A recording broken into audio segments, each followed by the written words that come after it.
Nakatakda pong mag-ikot si Pangulong Noynoy Aquino sa Manila North Harbor Port para masigurong maayos ang takbo ng operasyon ng pantalan ngayong inaasahang daragsa ang mga biyahero. At may ulat on the spot si Jam Cesante. Jam? Yes, Tia, anumang oras nga inaasahang darating si Pangulong Noynoy Aquino dito sa bagong bukas na North Port Passenger Terminal Complex ng Manila North Harbor Port.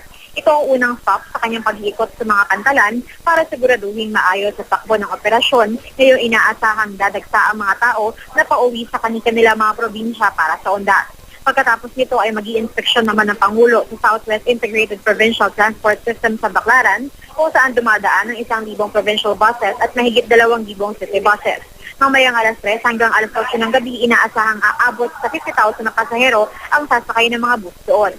Huling stop sa pag-iikot ng Pangulo ang NAIA Terminal 3 kung saan i-inspeksyon naman niya ang security setup at assistance para sa mga pasahero. Samantala sa press briefing kanina sa Palasyo, sinabi ni Presidential Communications Operations Secretary Sonny Coloma na sa pangkalahatan ay maganda naman daw ang feedback sa pahayag ng Pangulo kagabi ukol sa Disbursement Acceleration Program at sa PIDA. 75% daw ng online feedback na na-monitor nila ay positibo naman. Patuloy daw silang kumakalap ng impormasyon pa o ng feedback mula sa publiko. At yun muna ang latest mula dito sa Maynila. Tia? Maraming salamat, Jam Cesante.